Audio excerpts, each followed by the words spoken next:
বিশ্বকাপে অভিষেক ম্যাচে সৌদি আরবের বিপক্ষে নিজের প্রথম গোল করলেন লামিন ইয়ামাল। খেলা শুরু হওয়া মাত্রই 10 মিনিটের মাথায় লামিন দেখালেন তার পায়ের কারিশমা। অবিশ্বাস্য গোল করলেন লামিন। গোল দিয়ে শেষটায় লুটিয়ে পড়লেন লামিন ইয়ামাল।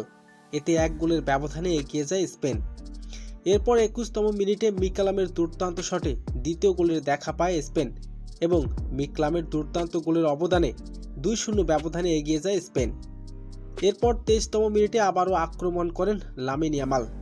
ডি বক্সের ভিতর ভেদ করে দুর্দান্ত এক শটে বল জালে পাঠায় লামিন ইয়ামাল। গোল করার পর মাঠে লুটিয়ে পড়ে শুকরিয়া আদায় করেন লামিন ইয়ামাল। মাত্র 22 মিনিটে 3 গোলের শুরু থেকে তাণ্ডব চালায় স্পেন। প্রথমার্ধে রেকর্ড করলেন স্পেন 23 মিনিটের মধ্যেই 3 গোল দিয়ে।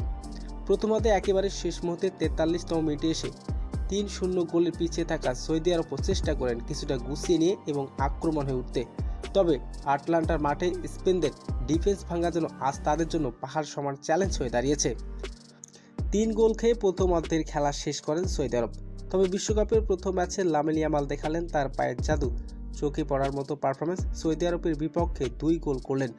তবে দেখা যাক দ্বিতীয় অর্ধে আবারও কি গোল দিতে পারবেন লামিন ইয়ামাল। দর্শক, জানিয়ে দিন আপনার মূল্যবান মতামতটি কমেন্টে।